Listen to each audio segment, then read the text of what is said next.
বাংলাদেশের সাথে Spanish coach হাবিয়ের কাব্রেরার চুক্তির মেয়াদ শেষ হয়ে যাওয়ার কারণে আপাতত ডাগ আউট খালি হামজা জামালদের। নতুন কোচের খোঁজে বিজ্ঞপ্তি দিয়েছে ফুটবল ফেডারেশন। জানা গেছে একাধিক মিড প্রোফাইল কোচের সিভি জমা পড়েছে বাফুফের টেবিলে।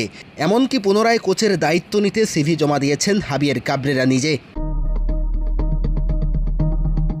কোচের খোঁজে যখন চারদিকে ছুটছে বাফুফে, তখন বিনা মেঘে বজ্রপাতের মতো হাজির বাংলাদেশ নারী দলের কোচ পিটার বাটলার। বাফুফে চাইলে তিনি হামজা জামালদের দায়িত্ব নিতে প্রস্তুত, তবে এর জন্য বাফুফের দুয়ারে ধর্ণা দেওয়ার পাত্র নন তিনি, বরং জানিয়েছেন যোগ্যতার বিচারে এই মুহূর্তে তার চেয়ে সেরা বিকল্প আর দ্বিতীয় কেউ নেই।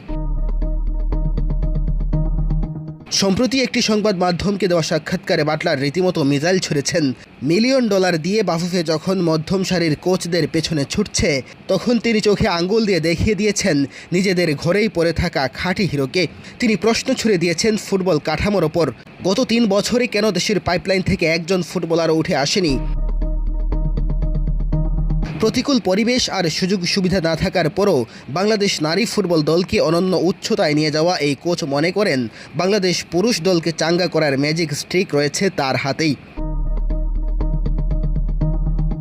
বাফুফের দরজায় যখন কোচদের ভিড়, তখন কিছুটা দূর থেকে বাটলার জানান দিলেন তিনি একাই 100। ইংল্যান্ডের সর্বোচ্চ স্তরের ফুটবলে 500 ম্যাচ খেলা এবং দীর্ঘ কোচিং ক্যারিয়ার তার সবচেয়ে বড় অস্ত্র। যে ম্যাজিক দিয়ে তিনি বাংলাদেশ নারী দলকে সাফ জিতিয়েছেন, ঋতুপর্ণা আফিদাদের নিয়ে গেছেন এশিয়ান শ্রেষ্ঠত্বের মঞ্চে, এবার সেই জাদুতে হামজা সমিতদেরও একবারে ঝালিয়ে দেখতে চান এই ইংলিশ মাস্টার মাইন্ড।